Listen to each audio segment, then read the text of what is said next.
Pornography is an insidious and damaging influence on Western society. It is something that eats away at the fabric of society and helps normalise degeneracy, promiscuity, and of course glorifies interracial sexual relationships. At its core, pornography, like many of the attacks on Western society, is squarely aimed at undermining the family unit. It is aimed at pushing a narrative of promiscuity and popularising unnatural, unloving and often violent sex, which is the opposite of the kind of sex that would take place between loving couples. I wrote about this extensively in my book, The Fall of Western Man, which you can download for free from my website, www.thefallofwesternman.com. All the links are in the description below.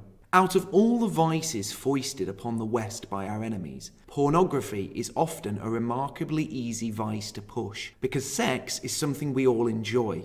The fact that sex feels good and is so enjoyable is of course an evolutionary advantage. The survival of any organism depends on its ability to reproduce, and if the act of copulation was painful, disgusting or undesirable, that would be a major evolutionary flaw, as the organism in question would be less likely to reproduce. By playing on this natural drive and appealing to our desire for pleasure, those running the porn industry have had an easy time selling their subversive filth to the Western world. After all, they are appealing to us with something we naturally desire. But crucially, control over our natural desires and wants is part of what makes us developed human beings. If we simply did what made us feel good and pursued endless pleasure like debased cattle, we would simply eat, drink, have sex and seek other pleasures at the expense of all else, which of course would be very dangerous, as it would take us from being moral, upstanding individuals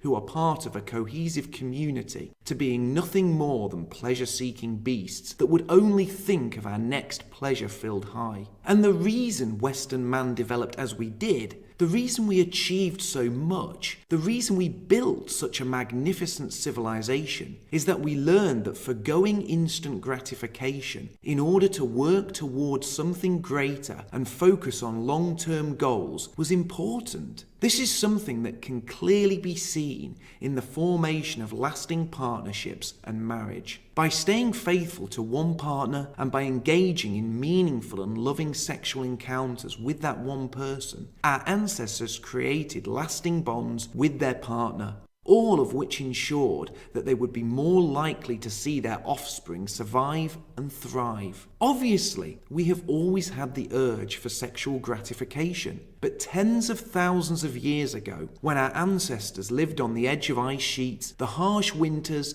and difficult conditions in Western man's northern homelands meant that those who abandoned their partners were unlikely to see their offspring survive. The Western male and female had to work together in order to protect and nurture their children and ensure the survival of those children. Those who gave in to their primitive drives and pursued sex with many different partners, choosing to abandon their partners and children, rapidly saw their bloodlines die out. Those who stuck with one partner and controlled their urges, confining themselves to sexual activity with that partner, saw their offspring grow to maturity, as they were there to protect and nurture their offspring as part of a two-parent family. This was the beginning of the trend toward monogamy and lasting life partnerships. And that monogamy and those lifelong partnerships developed, and it became clear when children were brought up in a loving two-parent family and grew up experiencing both the conscience and love of a good mother and the discipline and strength of a hard-working father, those children were more likely to grow up to be balanced and productive members of their community. As such,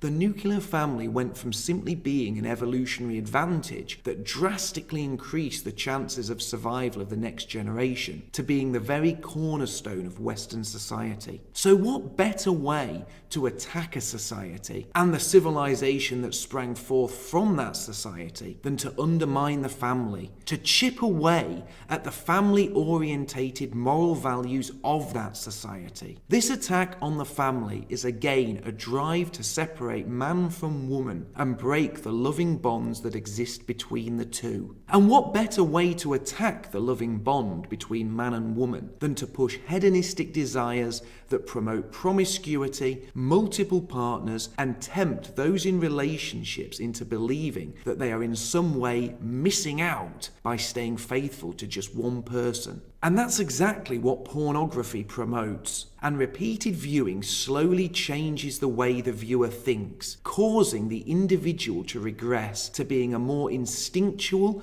and pleasure-driven creature. Someone who slowly loses their control over their ability to rein in their desires, becoming less developed and more animalistic. This is not simply my assertion either. Scientific studies have shown that repeated viewing of pornography actually alters the way the brain works. Neuroscience has shown us that willpower is a function of the prefrontal lobes of the brain, and studies have shown that viewing porn over and over again actually reshapes those areas of the brain, having the effect of literally eroding our willpower and our moral compass. Neuroscientists call it hypofrontality, which is explained as a state in which there is decreased blood flow to the prefrontal lobes of the brain. Crucially, hypofrontality is observed in schizophrenia patients and is also observed in all manner of addictions. And using the term addict is apt here,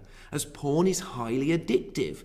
And as with all addictions, over time, higher doses are needed to satisfy the addiction. The Porn Circuit, a book by Sam Black, explains what hypofrontality is for the porn viewer. And I quote, "Compulsiveness is a good descriptor of hypofrontality. Many porn users feel focused on getting to porn and masturbating, even when a big part of them is saying, 'Don't do this.' Even when negative consequences seem imminent, impulse control is too weak to battle the cravings." End quote. The porn-addicted brain has trouble thinking logically. When impulses and desires come from the midbrain, instead of being moderated, the brain feels these desires as compelling needs. The prefrontal region is supposed to be able to weigh consequences and situations and judiciously shut down cravings. But hypofrontality means the addict's ability to do this is impaired. In other words, repeated viewing of porn ensures that individuals are less able to control their desires and more likely to give in to carnal cravings, despite the fact that those actions may undermine their sexual health or put at risk relationships they are already engaged in. There are two key defining factors of pornography that specifically attack the idea of a loving and monogamous relationship. The first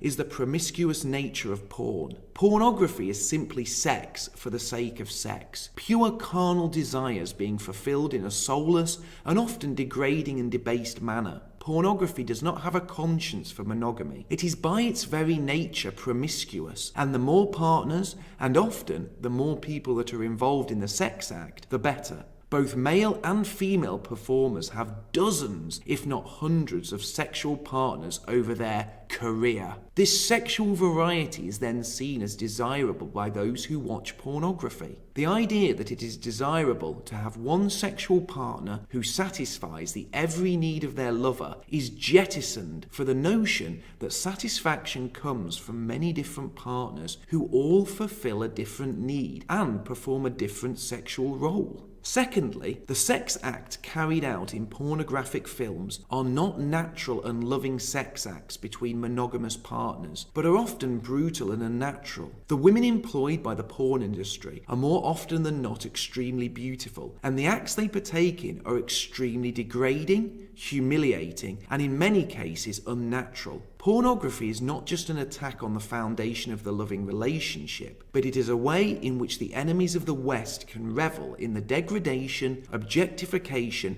and humiliation of beautiful Western females. And this is something I will come back to later. It is important to remember that sex evolved to be a loving act, not an act of violence or degradation. Yet in pornography, sex is more often than not degrading and violent. Women are dragged around, sodomized and degraded in a way that would not make a female feel loved, but instead make her feel used and worthless. Often, more than just two people are involved in these acts, making these sex acts the very opposite of a loving embrace. The effect of this is for men to see women not as loving partners and sex not as a loving act, but to see women as objects to degrade and humiliate, and for sex to be violent and debased. These two key influences are the polar opposite of what builds a stable and loving relationship, and exposure to these influences, mixed with the mental issue of hypofrontality, means that those watching porn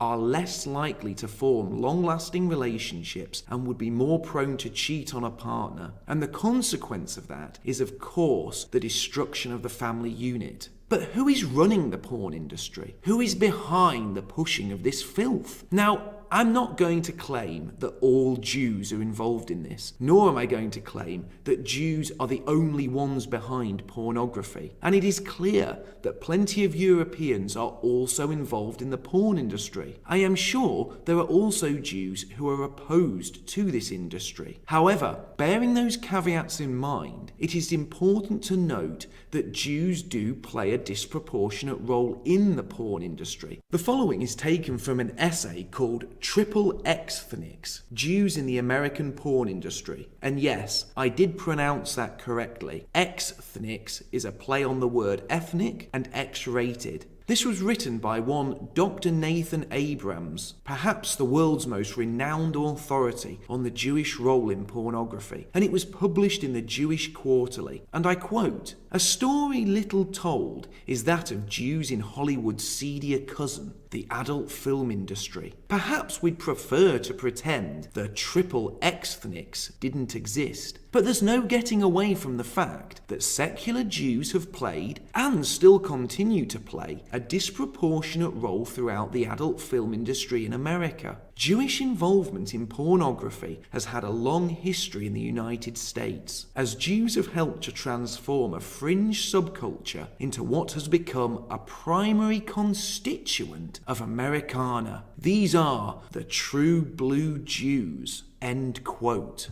Now, the part of that I have to focus on is the line, "Jews have helped to transform a fringe subculture into what has become a primary constituent of Americana." What a troubling statement. Why would anyone wish to embed such filth into the American lifestyle? But this isn't the first time I have seen such comments from Jewish sources. An illuminating headline from Haaretz reads, and I quote, "Dirty Jews and the Christian right. Brilliant actors like Larry David and Sarah Silverman are challenging America's powerful religious, family-friendly culture and asserting their Jewishness by glorifying obscenity." End quote. I find this quote rather disturbing. Why on earth would anyone glorify obscenity? Or worse still, attack family-friendly culture? When you attack something, you are meant to attack something that is a negative. For example, you attack drug culture, child poverty, or criminality. Why on earth would anyone attack family-friendly culture? Which is of course a positive. And what's more, why would anyone go on to praise those who carry out these attacks? Dr. Nathan Abrams goes on to conclude his piece on the Jewish role in the porn industry by stating, and I quote, "This brief overview and analysis of the role and motivation behind pornographers and performers is intended to shed light on a neglected topic in American Jewish popular culture. In light of the relatively tolerant Jewish view of sex, why are we ashamed of the Jewish role in the porn industry? We might not like it, but the Jewish role in this field has been significant, and it is about time it was written about seriously." End quote. So with prominent Jewish figures and publications openly praising attacks on family-friendly culture and admitting to Jews playing a disproportionate role in the porn industry, let's take a brief look at some of those leading Jewish figures and their role in popularizing pornography and making it mainstream. And sadly, it is now mainstream, with the world porn industry now worth over $100 billion a year. So where to start? Let's begin with the man dubbed the Walt Disney of porn, Ruben Sturman, the most notorious pornographer in the post-war era. By the late 1960s, Sturman was the biggest distributor of adult magazines in the US. According to the US Department of Justice, throughout the 1970s, Sturman controlled most of the pornography circulating in the country. It was said that Sturman did not simply control the adult entertainment industry, he was the industry. Another so-called pioneer pornographer was the publisher of Screw magazine, Al Goldstein. Goldstein eagerly described his motivations for being in porn, and I quote, "The only reason that Jews are in pornography is that we think that Christ sucks. Catholicism sucks. We don't believe in authoritarianism. Pornography thus becomes a way of defiling Christian culture, and as it penetrates to the very heart of the American mainstream, becomes more charged." Goldstein continued, "I believe in me. I'm God. F God. God is your need to believe in some super being. I am the super being. I am your God. Admit it." End quote. Seth Wachowski is credited with being the pioneer of the internet pornography industry. He is the founder of Internet Entertainment Group. During the dot-com boom of the late 90s, Wachowski welcomed media attention, which made him the face of the online pornography industry. Stephen Hirsch is the founder and co-chairman of the adult entertainment company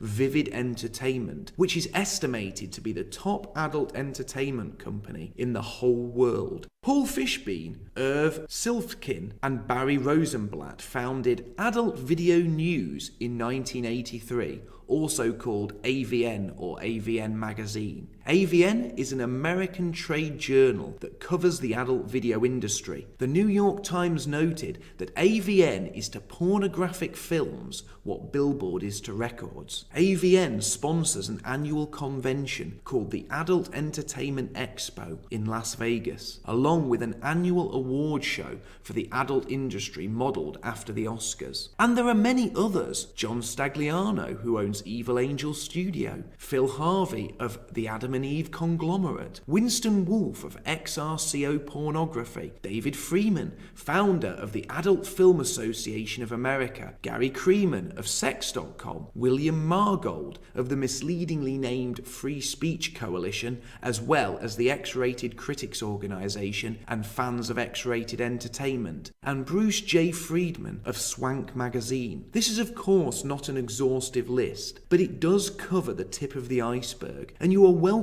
to carry out further research of your own. Whilst we have covered the leading producers, owners and pioneers in the industry, there have also been many notable Jewish performers too. One such performer, James Dean, was recently interviewed by Haaretz, and when asked, "Do you happen to have any Jewish role models or figures in the industry?" he replied, and I quote, "I don't go into a place and think, I'm Jewish. Who else is Jewish? I need to work with them. Respect goes universally across all races, creeds, colours, religions, everything. The Jews know we're better than everyone else. That's all that matters. It's true.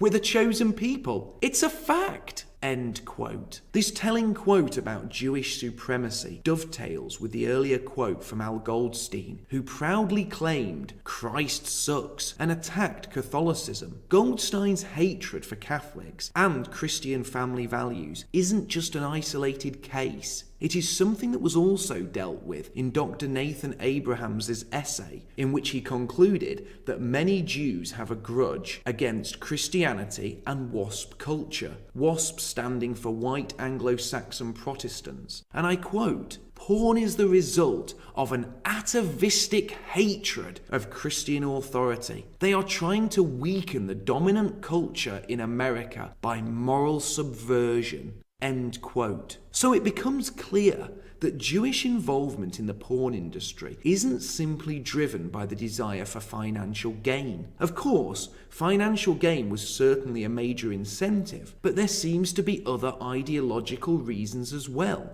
Dr. Abrahams goes on to state, and I quote, "Pornography thus becomes a way of defiling Christian culture, and, as it penetrates to the very heart of the American mainstream, and is no doubt consumed by those very same WASPs, its subversive character becomes more charged. Extending the subversive thesis, Jewish involvement in the X-rated industry can be seen as a proverbial 2 fingers to the entire WASP establishment in America." End quote. This assertion is backed up by E. Michael Jones in the magazine Culture Wars, May 2003, where he interviewed a porn industry insider. And I quote, "The leading male performers through the 1980s came from secular Jewish upbringings, and the females from Roman Catholic day schools. The standard porn scenario became, as a result, a Jewish fantasy of shtupping the Catholic shiksa, shiksa being a derogatory term for a non-Jewish female." End quote. Dr. Abrahams and others who have written on the subject seem to agree that Jewish involvement in the porn industry was driven by an underlying hatred of white Christian society, and even out of a feeling of superiority and fantasy of degrading Western females. Both of these assertions are backed up by quotes from Jewish producers and stars from within the industry. But that takes us back to something I mentioned earlier. I stated that porn is a way in which the enemies of the West can revel in the degradation, objectification, and humiliation of beautiful Western females. And that is the final core component of porn. In many cases, pornography is anti-white hatred. It depicts beautiful, young, and often angelic-looking white females being violently sexually abused. There is no doubt in my mind that those who push this filth get some sick satisfaction from watching beautiful Western females being degraded and humiliated in violent sexual acts in which they are treated like nothing more than pieces of meat. The females who star in these films are unloved, unvalued, and ultimately are portrayed as nothing more than soulless sexual objects. And this can be seen at its most extreme on a site called Blacked. Blacked is owned by Greg Lansky, a French Jew who also owns the sites Tushy and Vixen Adult Studios. Blacked is a site where white girls, described as nubiles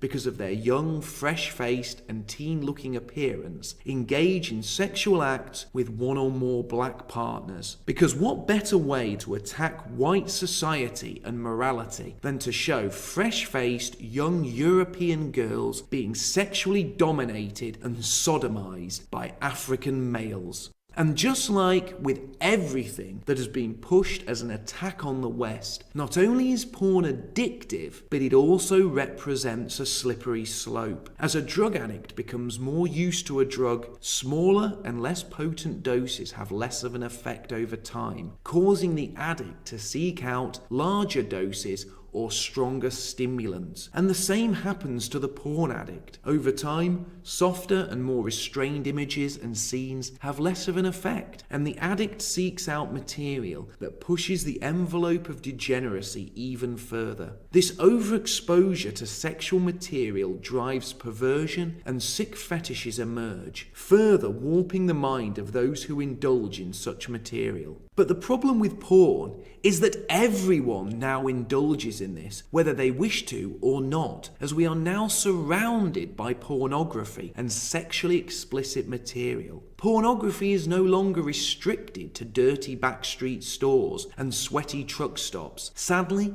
pornography is now part of the mainstream. So-called porn stars are now seen as celebrities and held up as twisted role models, and what would once have been seen as sexually explicit material is now shown on primetime television. At one time, teenage boys passed around tattered magazines with pictures of attractive, semi-naked young ladies in them. Now, these teens sit watching hardcore movies featuring sadism, masochism, sodomy, and a range of other debased acts, all streamed directly to their computers, tablets, and smartphones. But just not in Israel, where internet service providers block all porn unless people ask to view it. I take this from The Independent, and I quote, "The Israeli Ministerial Committee for Legislation unanimously approved the bill which forces internet companies in the country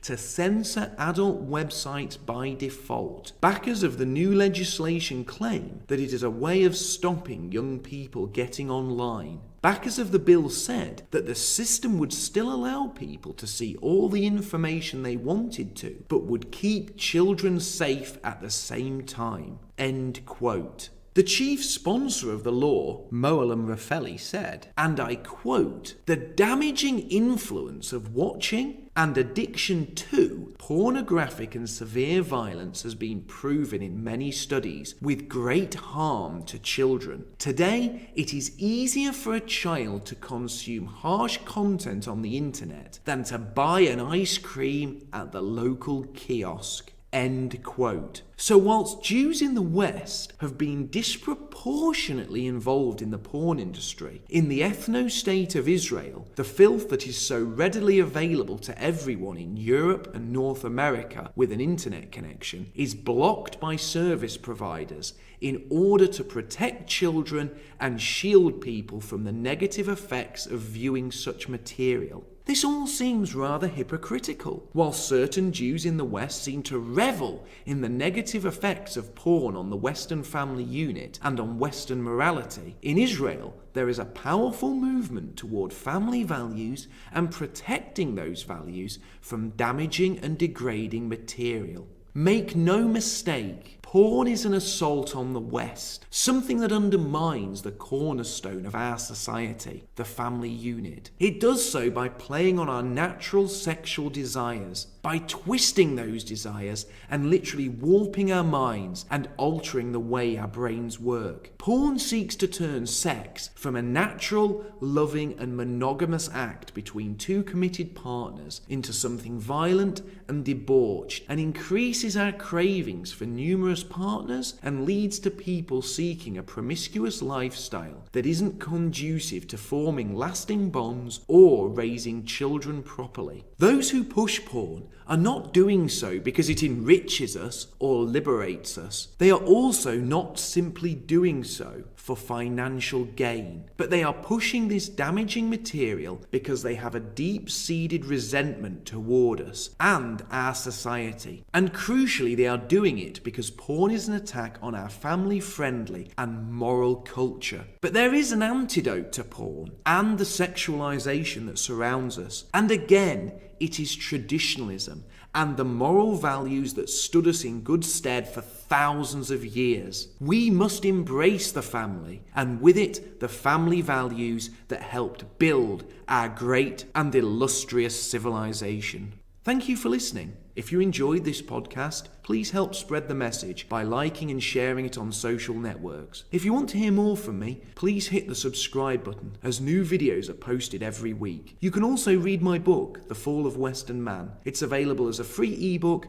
and in both hardback and paperback, and all the links are in the description below. Finally, if you want to join in the discussion with me, feel free to add me on Facebook, and you can now follow me on Twitter as well. Everyone's welcome.